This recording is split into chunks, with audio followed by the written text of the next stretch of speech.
parece, hermanos? Vamos a orar. Vamos a inclinar nuestros rostros, hermanos. Te damos gracias, Señor, por darnos la oportunidad de estar en esta noche. Queremos que tú dirijas este espacio, Señor. Queremos que tú nos hables a través de tu palabra. Queremos, Señor, que tú también nos perdones, que nos ayudes en la vida cristiana. No somos perfectos, Señor, pero anhelamos que con tu gracia, Señor, un día no muy lejano, tú puedas transformar nuestros caracteres, puedas transformar nuestras vidas, Señor. Confiamos en ti que se hará. Esta noche queremos abrir tu palabra, no sin antes pedir la bendición del cielo a través de tu Espíritu Santo y seas tú, Señor, el que tú nos hables a través de ella. Gracias te damos, Señor, en el nombre de Jesús. Amén, amén y amén. Un saludo a todos los hermanos, gracias por la invitación y bueno, vamos en este momento a analizar la Biblia, ¿no? Porque cuando hablamos acerca de estos temas de la naturaleza de Cristo, muchas veces entramos a lo que es la filosofía, ¿no?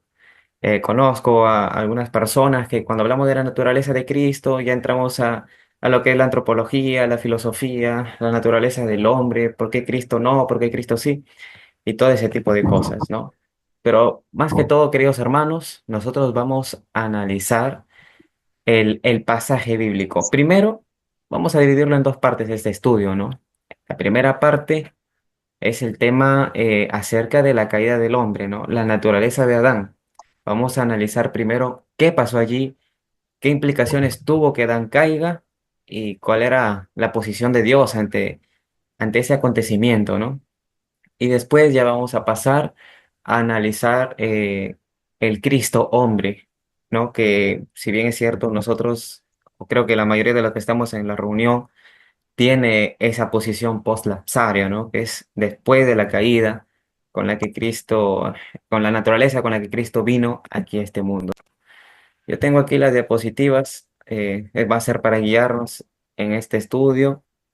Así que vamos a empezar con este versículo, ¿no? Este es el versículo que nos va a llevar a comprender todo este tema, ¿no? Que está en Hebreos, el capítulo 2 el versículo 17. Este versículo nos va a ayudar a entender todo este tema, ¿no? Porque arrancamos fuerte por aquí.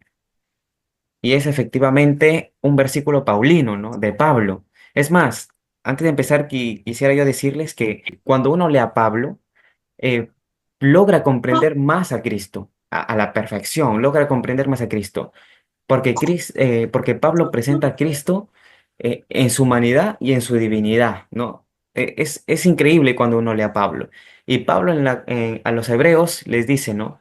Hablando acerca de Cristo, les dice, por lo cual debía ser en todo semejante a sus hermanos. Debía ser en todo semejante a sus hermanos. Miren, he encontrado mucho debate acerca de la palabra semejante y de eso vamos a hablar también en este tema. Pero Pablo dice, por lo cual Cristo debía ser en todo semejante a sus hermanos. ¿Para qué? Aquí dice el propósito, para venir a ser misericordioso y fiel, sumo sacerdote en lo que a Dios se refiere para expiar los pecados del pueblo. Cristo debía ser en todo semejante, no dice en un poquito, ¿no? Dice en todo. Ahora, nadie tiene problemas, por ejemplo, cuando hablamos del Padre, ¿no? O cuando hablamos del Espíritu Santo, aunque ahora hay unas controversias con el Espíritu Santo, pero vamos a tomar al Hijo. ¿Por qué la mayoría tiene problemas acerca de la naturaleza humana del Hijo? Obviamente porque es Dios mediante el Hijo, ¿no? O sea, Dios Hijo, quien decide venir a morir a este mundo, a quien decide hacer ese sacrificio, quien decide hacerse hombre, y es por eso que allí está el debate, ¿no? En ese riesgo que tomó Dios. Ahora, de la divinidad de Cristo no hay ninguna duda. Tanto el Antiguo Testamento como el Nuevo Testamento es totalmente claro acerca de que Cristo es divino completamente. Ahora, algunos creen que la Biblia no es muy clara con la naturaleza humana de Cristo, pero en mi opinión, la Biblia es muy clara acerca de la naturaleza humana. Y creo yo, con lo que he estudiado y con la evidencia que hay, no solamente en la Biblia, sino también en el Espíritu de Profecía, es que la Biblia da información suficiente para que cada adventista, para que cada persona que empiece a estudiar este tema tome una posición oficial, así como la tenían muchos adventistas antes de 1950. Tomen una posición oficial acerca de la naturaleza humana de Cristo, caída o no caída, ¿no? Así que vamos aquí, ¿no? Vamos a aclarar algunos puntos primero. Aquí está, ¿no?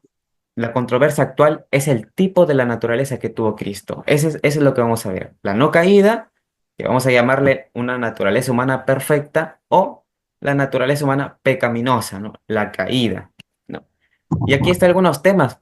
He visto que algunos aún no manejan este lenguaje, ¿no? Que es, por ejemplo, la naturaleza prelapsaria y el poslapsaria, ¿no? Que significa prelapsaria antes de la caída del hombre o antes del pecado y poslapsaria después de la caída del hombre o después de que entró el pecado a este mundo. Aquí hay algo, ¿no? En de Timoteo 3:16, esta es una advertencia, ¿no? Cuando Pablo dice que en realidad el que Dios se ha hecho carne es un misterio, ¿no? Es un misterio, porque no podemos explicar tal vez lo que implicaba el que Dios se encarne, ¿no? El que Dios venga y nazca como bebé mediante el Espíritu Santo, ¿no? Esas cosas ya van más allá de nuestra comprensión humana. No lo podemos explicar.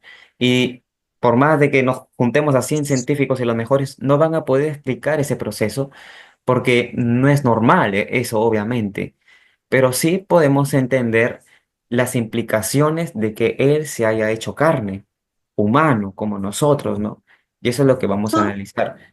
Pero va quedando allí la palabrita misterio, ¿no? Porque es algo que obviamente durante toda la eternidad es lo que vamos a estudiar. Y ahora aquí empezamos con el estudio. Génesis capítulo 1, el versículo 27. Dice así, y creó Dios al hombre a su imagen. A imagen de Dios lo creó, varón y hembra los creó. Quiero que se concentren en la palabra imagen. En el 26 hay un versículo, si no me equivoco, es el 26 cuando dice, hagamos a Dios al hombre a nuestra imagen y semejanza. Y aquí hay dos términos, para imagen y para semejanza, ¿no? Espero que todos estén viendo la pantalla, creo que sí todos lo están viendo, ¿no? La palabra selen, cuando habla a imagen, cuando se refiere a imagen, menciona allí un parecido, como una figura representativa, apariencia, una figura o una imagen, ¿no? Esa es la palabra para imagen. En el hebreo es selen. Y para semejanza es demut, que es un parecido, un modelo, concreto modelo o apariencia. ¿Por qué es necesario explicar esto? Porque miren, aquí se menciona la palabra semejanza, ¿no? Algunos cuando leen los versículos del Nuevo Testamento, cuando Pablo dice, ¿no? Porque Cristo fue semejante a los hombres, toman esa palabra semejanza como diferencia, pero al momento de usar la palabra semejanza en el griego y tanto como aquí en el hebreo, específicamente en la creación del hombre, no significa que eran diferentes, sino que eran similares, pero había algo que no los hacía iguales. Esa es la línea, esa es la idea. No es que eran completamente diferentes, sino que eran completamente similares, pero había algo que no los hacía iguales. Y eso es lo que vamos a ver. Vamos a tomar un ejemplo aquí a Jesús y al Padre, ¿no? Ellos no eran semejantes, ellos eran iguales, ¿no? El Padre y yo somos uno, dijo Jesús. Y cuando leemos eso en el Evangelio de Juan, vamos a ver que tanto el Padre como tanto el Hijo no hay diferencia, son iguales. Pero en el caso de aquí, el hombre poseía el carácter de Dios cuando era creado y poseía también la apariencia. Eran semejantes. Pero ¿qué lo diferenciaba? Nosotros vamos a ver qué diferenciaba a Adán, el ser creado por Dios, ser perfecto, con Dios. Y lo que les diferenciaba a ellos era que Dios era 100% divino, era Dios completamente, naturaleza divina completa. Él era la fuente, la fuente. En cambio, Adán no tenía en sí mismo naturaleza divina como Dios. Adán no era Dios. Él era hombre, naturaleza humana perfecta. Y por más perfecto que sea, no significa que estaba en la igualdad con Dios, porque era criatura. Creo que yo sí me estoy dejando entender allí, ¿no? Es por eso que eran semejantes. que eran similares, similares completamente, pero había algo que lo diferenciaba y obviamente era la naturaleza, porque mientras Dios era completamente Dios, ¿no? 100% divino, Adán era humano, a pesar de que era perfecto. Eso es importante que lo entendamos porque después vamos a volver a ese punto al hablar de la naturaleza humana de Cristo ya completamente, ¿no? Ahora vamos a ponerlo aquí. Yo he tratado de hacer un gráfico para explicarlo, ¿no? Por ejemplo, ahí vemos a Adán con su naturaleza humana perfecta y a Dios con su naturaleza divina, porque es Dios, a imagen y semejanza. Es decir, Adán participaba de la apariencia y el carácter de Dios porque lo hizo así. Pero Adán tenía algo más. ¿Qué era lo que tenía Adán? Adán participaba de la naturaleza divina. Adán era un participante de la naturaleza divina. No es que Adán poseía en sí naturaleza divina. No es que por allí vamos a utilizar un concepto de ejemplo de los antitrinitarios, ¿no? No es que Dios, el Padre, le otorgó un poco de su divinidad a Adán. No, eso no pasó. Eso absolutamente no. Sino que Adán compartía, mejor dicho, participaba de la naturaleza divina. Eso lo menciona Pedro en el Nuevo Testamento. Mediante las promesas, nosotros participamos de la naturaleza divina, obviamente mediante el Espíritu Santo. ¿Cuál era la diferencia? Que la naturaleza viene de Dios y la naturaleza humana de Adán, ¿no? Esa era la única diferencia. Por eso no eran iguales, sino eran semejantes.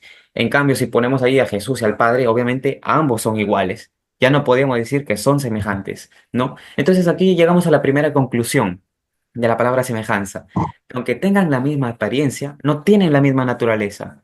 En estos casos solamente de las dos, naturaleza humana perfecta por parte de Adán y naturaleza divina total, ¿no? Porque del mismo ser de Dios, porque es Dios. Esas dos naturalezas son las que se ven aquí por ahora en el Edén con la palabra semejanza. Ahora, aquí entramos al detalle ya de la caída del hombre. En Génesis 3:19, ahí está la maldición que se le da al hombre cuando se le dice, tú has caído, pues ahora del polvo eres y al polvo volverás. ¿Qué implicaba eso? Muerte. Ahora aquí entramos a las preguntas, a las preguntas. Porque es bueno que cuando uno estudia la Biblia se haga preguntas, ¿no? ¿Qué implicaba muerte? Implicaba que Adán haya corrompido esa naturaleza. Y es obvio, desde que Adán pecó, esa naturaleza que tuvo, que era perfecta, se pervirtió, se corrompió.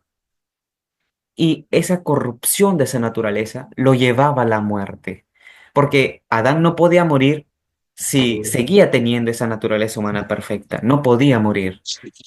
En cambio, cuando Adán cae en el pecado, se le sentencia a muerte y la misma naturaleza que adquirió, que fue pervertida en él, lo llevaba a la muerte.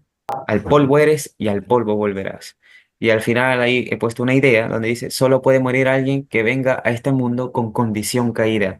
Ese es el requisito para la muerte, que alguien venga a este mundo con condición caída, con naturaleza humana pecaminosa.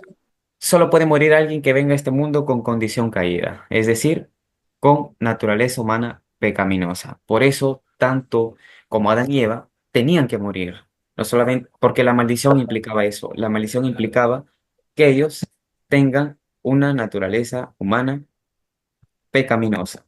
Muy bien. Y todos sus descendientes, ¿no? Por consecuencia, tenían que morir también porque heredaban esa naturaleza humana pecaminosa. Génesis 3:15, ¿no? Aquí entra la promesa. Pondré enemistad entre ti y la mujer, entre tu simiente y la simiente suya. Yo creo que pongan atención en esa palabra, la simiente suya. Esta te herirá en la cabeza y tú le herirás en el calcañar. Cuando menciona aquí la palabra la simiente suya, en el hebreo nos da otra idea, la verdad, porque lo traduce de esta manera, ¿no? Lo traduce y entre su descendiente. Y después dice, él te herirá en la cabeza. O sea, refiriéndose a alguien de manera singular, de manera masculina en el hebreo. Y algunas versiones, ¿no? De la Biblia, hay unas versiones ya con un poquito ya digamos, con panoramas adventistas, ¿no? Donde lo traducen ya la palabra descendiente y tu descendiente con la D mayúscula, ¿no? Porque obviamente ese descendiente se estaba refiriendo a alguien divino que era Jesús mismo. Esta promesa de Génesis 3:15 pasó de generación en generación hasta que se cumplió en el Nuevo Testamento. ¿Qué implicaba esto? Que este descendiente se encuentra en Gálatas 3:16, ¿quién era? Y obviamente era Cristo. Si nosotros analizamos aquí, esta promesa se da después de la caída, se da después de la caída. ¿Y qué pasa con la caída? ¿Qué pasa con el hombre después de la caída? Ese Adán, que era participante de la naturaleza divina, tenía que permanecer, ¿no? Es lo que vimos en el gráfico pasado, ¿no? Que era participante de la naturaleza divina, que era imagen y semejanza, que tenía la apariencia y el carácter de Dios, que permanecía en Dios. ¿Qué pasa ahora? Se separó de Dios. Y cuando se separa de Dios, ocurre un problema en su naturaleza, porque Adán ya no se vuelve participante de la naturaleza divina y tampoco este, llega a seguir poseyendo esa naturaleza humana perfecta, con las tendencias al bien que implicaba tener esa naturaleza. Él llega a tener una naturaleza pecaminosa o naturaleza caída, ¿no? Como queremos llamarle. Él llega a poseer esa naturaleza. Y esa naturaleza pecaminosa, obviamente, a él lo llevaba a hacer lo malo, con las tendencias al mal. Pero con el plan de salvación, Dios busca que el hombre sea participante de la naturaleza divina hasta que a su debido tiempo, esto es en la segunda venida de Cristo, reciba la herencia y la plenitud. ¿Y cuál es la herencia? Es como era antes, o sea, regresar a tener esa naturaleza humana perfecta con los nuevos cielos y la nueva tierra. Ese es el plan de salvación, un Dios que quiere hacer que el hombre vuelva como era antes. Hay una cita de Elena G. de White que dice que en eso consiste la educación verdadera, ¿no? Restaurar la imagen de Dios en el alma. Y el propósito de ahora del cielo es restaurar esa imagen en el ser humano que fue borrada por el pecado, que fue eliminada por el pecado. Ahora, en esta condición, es en este momento en que el hombre sí podrá seguir participando de la naturaleza divina, solamente mediante Cristo y la gracia, en su condición caída, en su condición caída. No es que, que Dios venga, tuvo que venir para quitarle esa naturaleza a Adán, no. Dios tuvo que venir a enseñarle a todos los descendientes de Adán a poder participar de la naturaleza divina en la condición caída en la que nos encontramos. Y de eso se trata, ¿no? Porque desde que Adán cayó hasta la segunda venida de Cristo, como lo muestra la Biblia, no hay en algún momento donde Dios trate de, de eliminar la carne en el ser humano. No, no hay en algún momento donde incluso el mismo ser humano trate de eliminar la carne. Es más, por ahí hay un versículo donde dice, aunque te laves con lejía, aunque quieras hacer esto o el otro, no vas a poder. Entonces, entonces, ¿de qué manera nosotros podemos participar de la naturaleza divina? Y ahí entramos en lo que dice Pablo, ¿no? No es renovando la carne, porque la carne no vamos a poder renovarla. Ese es un trabajo de Dios que se hace en la segunda venida de Cristo. ¿Qué se renueva entonces? Se renueva la mente. Como dice, acerquemos a Dios, ¿no? Por medio de la renovación de nuestra mente. Y aquí encontramos, ¿no? Por ejemplo, ahí está ese hombrecito, ese ícono, es Adán. Un tiempo prelapsario, Adán tenía una naturaleza humana perfecta, obedecía a la ley, tenía esa tendencia al bien. Y en el tiempo poslapsario, ¿no? Después de la caída, él llega a tener una naturaleza humana pecaminosa, la rebelde hacia la ley, porque eso implica tener la naturaleza pecaminosa, y tenía tendencia al mal. Pero hay un detalle aquí, que Adán no heredó alguna tendencia, porque él era el origen, él cultivó la tendencia, y a partir de ese momento, toda su descendencia llegaría a heredar la tendencia, ¿no? Porque de aquí vamos a hablar más acerca de esto. Adán y Eva fueron los únicos que experimentaron ambas naturalezas, es decir, la naturaleza perfecta y la pecaminosa. Ellos lograron ver a la perfección la terrible consecuencia, ¿no? Porque lo vieron incluso mediante símbolos, la muerte de su creador. Obviamente, cuando eliminaban o mataban, mejor dicho, al cordero. Ellos experimentaban también lo que es la conversión, la redención, recibieron el perdón y miren, ¿no? Todo eso es lo que experimentó Adán junto a Eva.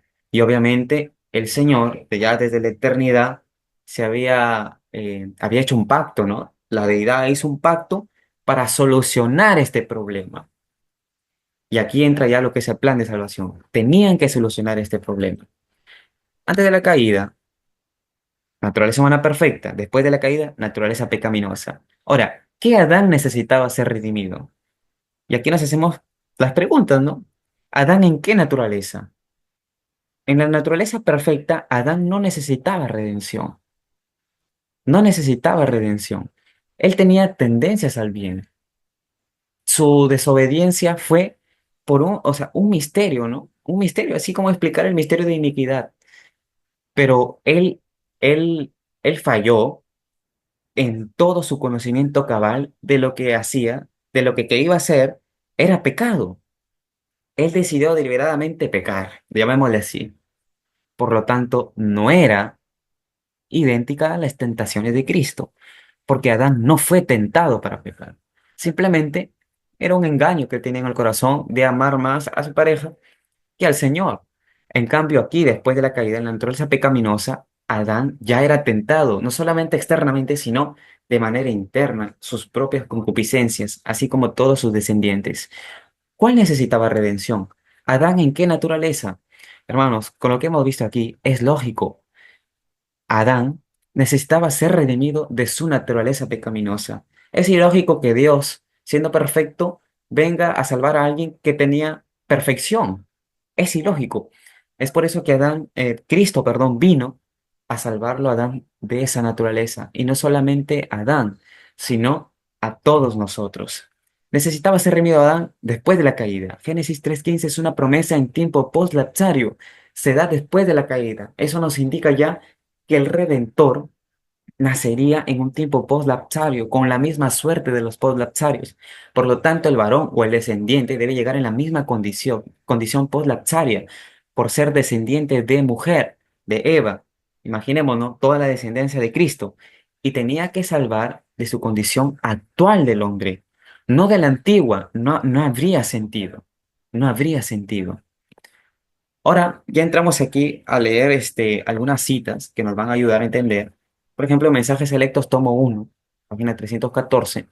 ¿Qué contraste el del segundo Adán cuando fue al sombrío desierto para hacer frente sin ninguna ayuda a Satanás? Desde la caída, la raza humana había estado disminuyendo en tamaño y en fortaleza física. Esto es porque nos hemos ido degradando con el tiempo y hundiéndose más profundamente en la escala de la dignidad moral hasta el periodo del advenimiento de Cristo a la tierra. Aquí miren, a fin de elevar al hombre caído, Cristo debía alcanzarlo donde estaba. ¡Wow! A fin de elevar al hombre caído, Cristo debía alcanzarlo donde estaba. O sea, Dios no es un Dios que de lejos te quiso tomar, no estirar su mano, no. Él se atrevió a acercarse a ti, no solamente en, en ese contacto de cercanía, sino también en la misma condición. Y eso es lo que nos transforma cuando lo estudiamos. Él tomó la naturaleza humana y llevó las debilidades y la degeneración del hombre. El que no conoció pecado llegó a ser pecado por nosotros. Se humilló a sí mismo hasta las profundidades más hondas del infortunio humano a fin de poder estar calificado para llegar hasta el hombre y elevarlo de la degradación en que el pecado lo había sumergido. Miren, voy a regresar porque miren, dice, a fin de elevar al hombre caído, Cristo debía alcanzarlo donde estaba. Vamos a imaginar aquí, cuando Adán estaba en su naturaleza perfecta y después cayó la naturaleza pecaminosa. Si vemos la línea cronológica de Adán, él empieza perfecto y termina pecaminoso con esa naturaleza.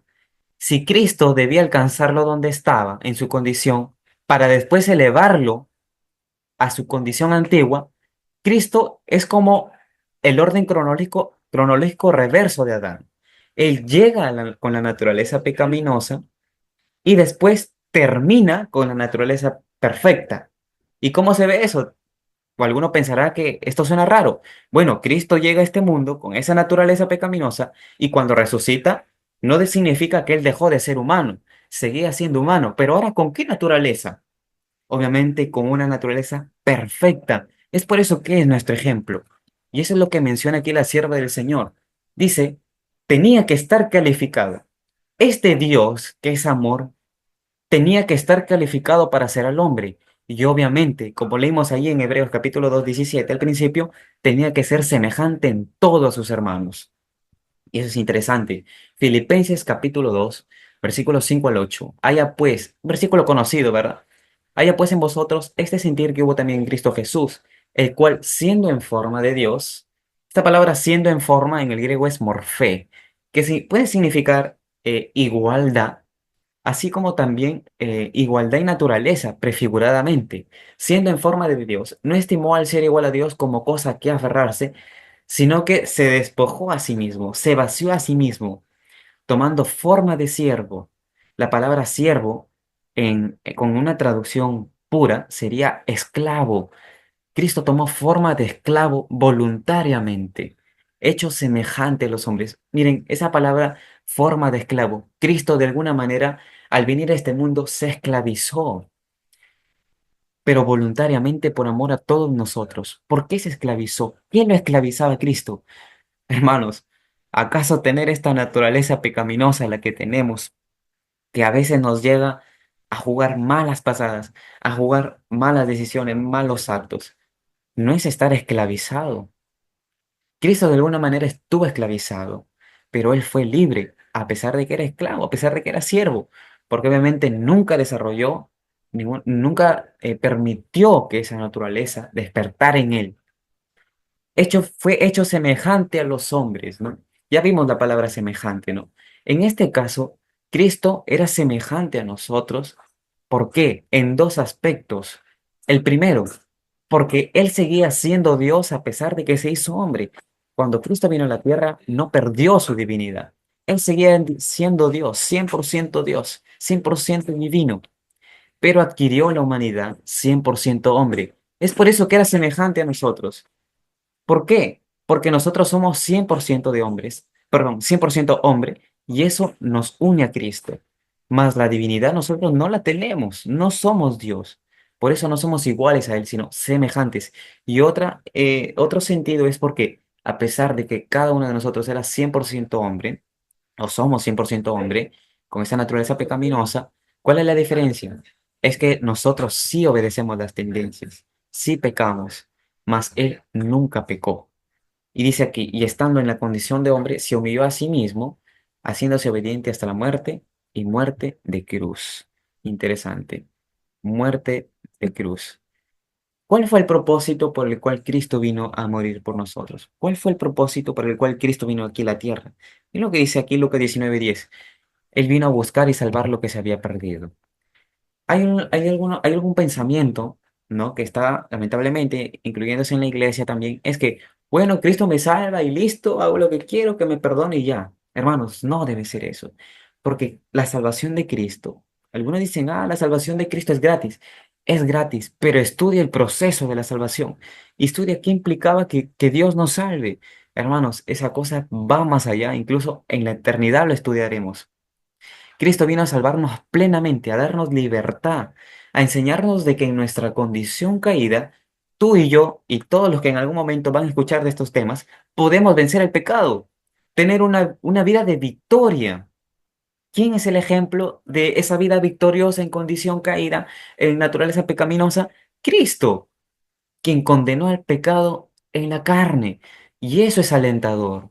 Si nosotros quitamos este pensamiento en nuestra teología adventista, hermano, entramos a un terreno peligroso, a un terreno de conflicto, porque si Cristo venció al pecado en una naturaleza no igual a la de nosotros, entonces, ¿a quién miramos?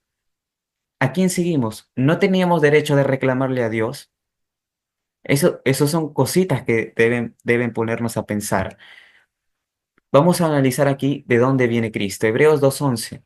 Porque el que santifique, los que son santificados, de uno son todos. En algunas versiones dice, tiene el mismo origen, por lo cual no se avergüenza de llamarlos hermanos. Cristo es nuestro hermano, en todo aspecto, en todo sentido. Completamente hombre, no se avergüenza de llamarnos así, porque Él sabe lo que es ser humano. Él sabe lo que es ser tentado. Él lo sabe perfectamente. Hebreos 2:14 al 18. Así que por cuanto los hijos participaron de carne y sangre, él también participó de lo mismo, para destruir por medio de la muerte al que tenía el imperio de la muerte, esto es, al diablo, y a librar a todos los que por el temor de la muerte estaban durante toda la vida sujetos a servidumbre. Porque ciertamente no socorrió a los ángeles. El mismo Pablo dice que Cristo vino y fue hecho menor que los ángeles. Ni siquiera Cristo obtuvo o quiso adquirir o venir a esta tierra con una naturaleza angelical. No, dice que fue menor que los ángeles y dice que no vino a socorrer a ellos, sino que a la descendencia de Abraham, a ellos vino a socorrer, por lo cual debía ser semejante a esa descendencia de Abraham, a nosotros, a todos los que vienen después de Adán, debía ser semejante a ellos, para que venga a ser misericordioso y fiel sumo sacerdote en lo que a Dios se refiere, para expiar los pecados del pueblo, pues en cuanto él mismo padeció siendo tentado, es poderoso para socorrer a los que son tentados. Hasta aquí estamos claros. Cristo vino en nuestra semejanza, en nuestra condición igual. Y eso es interesante. El deseo de todas las gentes. Hermano, si hay un libro que te ayuda a entender más sobre la naturaleza humana de Cristo, es este libro. Es el camino a Cristo, el conflicto de los siglos, patriarcas y profetas. La mayoría de los libros donde se habla contenido bíblico puro, ¿no? O sea, refiriéndose a estos temas de Cristo, nos habla de que Cristo vino con una naturaleza humana caída. Y mira lo que dice esta cita. Habría sido una humillación casi infinita para el Hijo de Dios revestirse de la naturaleza humana, aun cuando Adán poseía la inocencia del Edén. Imagínense. Pero Jesús aceptó la humanidad cuando la especie se hallaba debilitada por 4000 años de pecado. Yo no creo que haya otra evidencia más clara que esta. Jesús aceptó esa humanidad. Jesús aceptó la humanidad después del diluvio. Jesús aceptó esta humanidad cuando, cuando el pueblo de Dios estaba pervertido en Israel, cuando todo el pueblo se apartaba del Padre Celestial. Cristo dijo, voy, adopto esa humanidad caída, debilitada por 4000 años de pecado, porque amo a mis hijos. Como cualquier hijo de Adán, aceptó los efectos de la gran ley de la herencia. La historia de sus antepasados terrenales demuestra cuáles eran aquellos efectos. Ahora imaginemos los, el antepasado de Jesús. Imagínense la historia de Judá, cuando cuando estaba por allí, la historia de Génesis, ¿no? Lo que hizo Judá, que es el capítulo, digamos, que interviene en la historia de José, cómo cae en adulterio de esa descendencia. Cristo es descendiente de ellos, de Abraham, del mentiroso, del que prefirió negar a su esposa, de David, que era adúltero. O sea, toda esa descendencia, todas esas tendencias al pecado que tenían aquellas personas, las heredó Cristo. El hecho de que las herede no significa que las haya cultivado o las haya practicado, porque tener tendencias no es pecado. Vamos a poner un ejemplo. Puede ser que yo tenga tendencias a ver pornografía, pero no la veo. Pero ¿cuál es mi naturaleza? ¿Cuál es mi heredad de mis abuelos, de mis padres? Es hacer eso. Yo nazco con esa tendencia. Depende de mi educación, de mi educación de mis padres y del desarrollo de mi carácter, y de mi vida, de mi niñez, de mi adolescencia, de mi juventud, si yo cultivo ahora esa tendencia. Y cuando yo empiezo a cultivar esa tendencia y empiezo a traerlo a la mente y a la acción, desde la mente ya se convierte en pecado. Pero Cristo ni siquiera lo trajo a la mente. Y eso, hermanos, se puede hacer porque Cristo estuvo en nuestra misma condición. Él vino con una herencia tal para compartir penas, nuestras penas y tentaciones, y darnos el ejemplo de una vida sin pecado. Aquí no dice de una vida sin naturaleza pecaminosa, no, dice una vida sin pecado, porque se puede tener esa vida sin pecado, aún teniendo una vida con naturaleza pecaminosa. Y a veces nos equivocamos en entender esto. El tener naturaleza pecaminosa no te hace pecador a menos que tú obedezcas las inclinaciones, primero en la mente y después en la acción. Y hay que comprender ese detalle. Hebreos 4:15 dice así: no tenemos un sumo sacerdote que no pueda compadecerse de nuestras debilidades, sino uno que fue tentado en todo según nuestra semejanza. Ya entendimos, creo, la palabra semejanza, pero sin pecado. Cristo no pecó, a pesar de que fue tentado en todo. Hermanos, y cuando decimos todo, es todo, absolutamente todo. Puede ser que Cristo haya sido tentado en quebrantar el primer mandamiento, fue tentado en todo. Adorar otros dioses, fue tentado en todo. Hay tentaciones que están reveladas allí en la Biblia por Satanás. Satanás siempre trataba de desanimar a Cristo para que ejecute el plan de salvación. Pero Satanás estaba allí tentándolo en todo, mediante las personas, incluso mediante él mismo. ¿Será que Cristo fue tentado a quebrantar el sábado? Fue tentado en todo, en esencia de cada uno de los mandamientos. A cometer adulterio, a veces uno puede pensar, ay no, pero ¿cómo Cristo puede ser tentado a cometer adulterio si él es el Hijo de Dios? Hermanos, fue tentado en todo. Tal vez no como las tentaciones que nosotros tenemos, pero en esencia nos comprende. Porque si hay un ser que recibió más tentaciones, era Cristo. Cristo no tuvo ninguna ventaja a pesar de su divinidad. ¿Por qué? Porque él nunca usó su divinidad para vencer el pecado. Si él hubiera usado su divinidad, hubiera fracasado el plan de salvación, porque nosotros no tenemos algo divino para poder vencer lo malo. Lo único que tenemos que hacer es aferrarnos mediante las promesas a ser participantes de la naturaleza divina y que esta naturaleza pecaminosa no despierte en nosotros, sino vivir bajo la naturaleza divina. Y eso es lo que nosotros debemos hacer. Aquí hay un pensamiento. Esta es una idea que analizando este tema llegué a concluir, ¿no? Y quiero compartirles. Dice así, no puedes excusarte del pecado diciendo, no puedo dejar de pecar, no puedo vencer, estoy en condición caída porque Cristo, en condición caída, pudo vencer. No hay nada que Él tuvo que no podamos tener nosotros. Si comprendemos que Jesús vino en nuestra condición caída y venció así el pecado, nos da la esperanza de que en nosotros sucederá lo mismo. Si permitimos que la gracia intervenga en nosotros, esto no es obra de nosotros, es obra de Dios. Pensar de manera diferente hace que Jesús esté lejos de nosotros, sin ninguna semejanza. Pero Jesús estuvo y está tan cerca de nosotros, no solo como Dios, sino como hombre vencedor, queriendo darnos la victoria sobre el pecado en la carne. Mediante la divinidad, Cristo es uno con el Padre, pero mediante su humanidad, Cristo es uno con nosotros. Y eso hace perfecto a Cristo, porque Él es la escalera. Él es la escalera que nos une con el cielo. Él es nuestra reconciliación con Dios.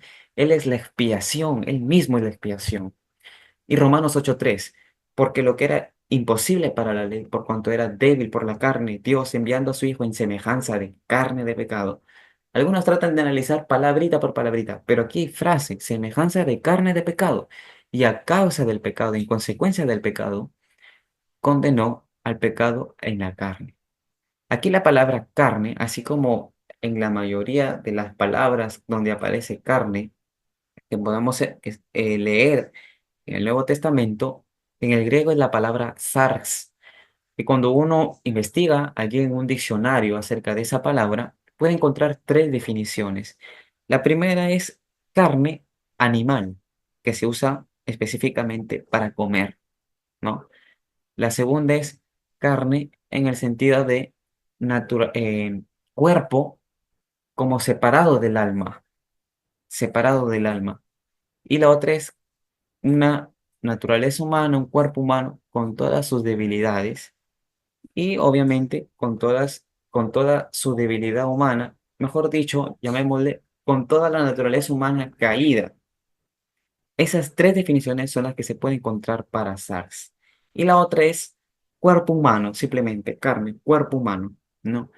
Entonces, miren, no podemos aplicar obviamente aquí la definición de carne animal porque Cristo fue hombre. Lo hemos entendido hasta ahora. No podemos aplicar aquí separado del alma, porque bíblicamente eso es antibíblico, ¿no? No es una creencia bíblica. Pero lo que podemos aplicar aquí es naturaleza humana en sus condiciones caídas, con todas sus debilidades. Y en esa carne vino Cristo, porque tiene que estar en nuestra misma condición. Cristo heredó la carne porque Él venía de Adán también.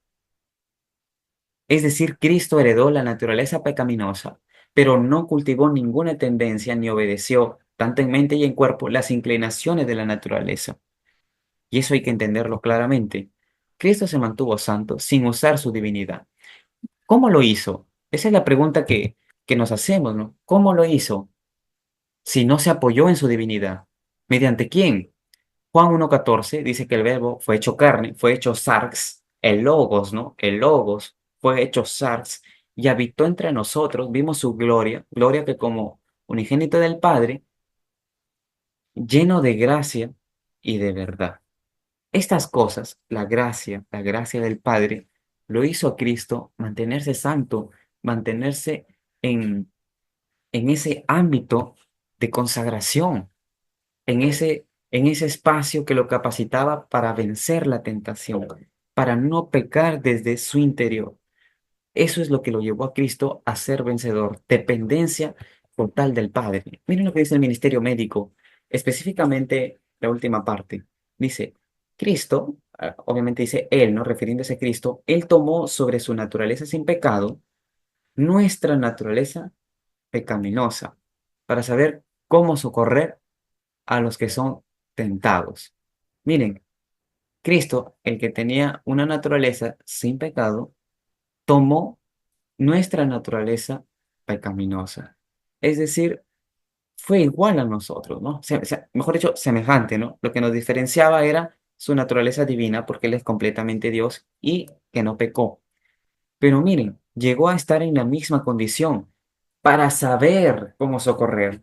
Hay un versículo en Hebreos capítulo 2, no recuerdo exactamente el versículo, donde dice que Él fue enseñado en el sufrimiento la obediencia. Cristo como humano tuvo que aprender a ser obediente mediante el sufrimiento. Todo era para saber cómo socorrer a los que son tentados. ¿Cómo morir a la carne? ¿Cómo morir al pecado, no? Porque Pablo habla de eso. El Nuevo Testamento, así como el Antiguo, es un Dios que nos invita a la santificación, a vivir una vida, vamos a llamarle perfecta, bíblicamente, ¿no? En la madurez espiritual que Dios quiere que nosotros tengamos, renovando cada día la mente espiritual.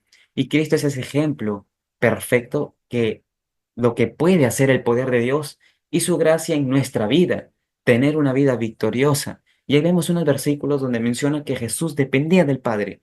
Él dice, yo no hago mi voluntad, hago la de mi Padre. Yo no hago lo que yo quiero, hago lo que a mi Padre le agrada. Si nosotros hacemos e imitamos a Cristo en su dependencia con el Padre, obviamente vamos a tener los mismos resultados que Él tuvo, aún en condición caída. Y por último, ¿no? Culminamos con estos, con estos versículos que dice así, perdón, con estas citas, ¿no? De la Arabian Herald, que dice así, Cristo venció en lugar del pecador, 4000 años después de que Adán dio la espalda a la luz de su hogar. La familia humana, separada de la presencia de Dios, se había apartado más y más, generación tras generación, de la pureza original, de la sabiduría y el conocimiento que Adán poseía en el Edén. Cristo llevó los pecados y las debilidades de la raza humana en la condición caída en que ésta se encontraba cuando Él vino a la tierra para socorrer al hombre en favor de la raza humana y con las debilidades del hombre caído sobre sí, debía resistir las tentaciones de Satanás en todos los puntos en que sería atacado el hombre. ¡Wow! Cristo no solamente era atacado por sí mismo, sino tenía que recibir ataques, tentaciones en los puntos de todos los hombres de la humanidad, de aquí, de ahora, de todos los que han llegado a existir. ¿En qué contraste, dice, se halla el segundo Adán cuando entra en el sombrío desierto para hacer frente a Satanás sin ayuda alguna? La raza humana había disminuyendo su estatura en vigor y en físico desde la caída y hundiéndose más y más en la balanza de valor moral, hasta el momento en que Cristo vino a la tierra y Cristo debe llegar hasta donde estaba el hombre, caído para levantarlo. Tomó la naturaleza humana y llevó las debilidades y la degeneración de la raza. Esto ya lo hemos leído, ¿no?